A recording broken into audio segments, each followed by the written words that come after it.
हर्शफंक disease में बच्चे की सर्जरी किस एज में करनी चाहिए या किस एज में की जा सकती है। ये वो क्वेरी है जो हमारे पास पेरेंट्स आ रहे होते हैं अपने बच्चों को लेके, वो इस बारे में लाजमी पूछ रहे होते हैं कि मेरा बच्चा बहुत ज़्यादा छोटा है, क्या इस उम्र में मेरे बच्चे की सर्जरी मुमकिन है या नहीं है। तो हम तो हर्शफंक की सिंगल स्टेज सर्जरी करते हैं और पाखाने के रास्ते से ही उसकी सर्जरी करते हैं। तो अगर तो बच्चा जल्दी डायग्नोज हो जाए, हमारे पास जल्दी आ जाए, नोमोलूद बच्चा हो, चंद दिन का बच्चा हो और उसमें अगर हर्शफंक डिजीज की अलामत आ रही हैं और वो टाइमली रेफर हो जाता है और उसकी इनिशियली हम उसको देखते हैं और अगर हमें हर्शफंक लगता है तो इनिशियली तो हम उसकी आंतों की सफाई रेक्टल वॉश पे उसको रखते हैं। कम से कम 2 हफ्ते तक उसको हम रेक्टल वॉश पेरेंट्स को भी सिखा देते हैं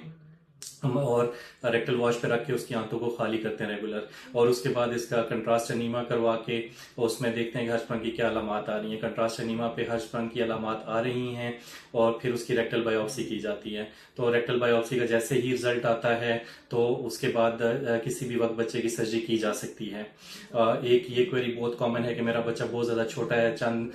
दिनों का या महीने का बच्चा है, चंद महीनों का बच्चा है, तो इतनी बड़ी सर्जरी इस बच्चे में मुमकिन है या नहीं।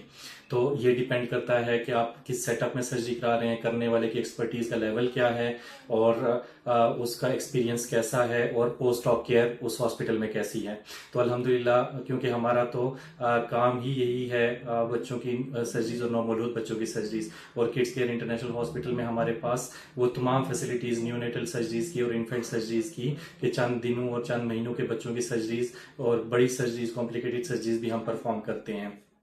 तो हमारे पास पूरी कोलोरेक्टल की टीम है जिसमें कि हमारे पास प्रॉपर ऑपरेशन थिएटर, बच्चों का पीडियाट्रिक एनेस्थेटिस्ट और पोस्ट ऑप एक प्रॉपर हमारे पास न्यूनेटल आईसीयू और पीडियाट्रिक आईसीयू और प्रॉपर पीड्स की एक टीम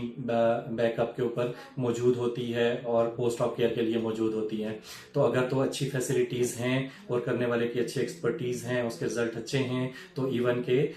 महीने 1.5 महीने के बच्चे में भी हर्शफंक की सर्जरी की जा सकती है। और हम रेगुलर ये सर्जरीज इतने चंद महीने के बच्चों में हम और महीने 1.5 महीने 2 महीने के बच्चों में हम सर्जरीज कर रहे हैं और अल्हम्दुलिल्लाह वो सेफली रिकवर भी होते हैं और प्रॉपर डिस्चार्ज भी होते हैं। और दूसरी बात ये है कि जितना अर्ली डायग्नोसिस होती है, जितना जल्दी बच्चे की मैनेजमेंट स्टार्ट होती है हर्शफंक में, उतना सर्जरी भी इजी होती है, बच्चे की रिकवरी भी उतनी अच्छी होती है, आंत अपनी नॉर्मल पोजीशन में उतनी अच्छी आती है और कॉम्प्लिकेशंस और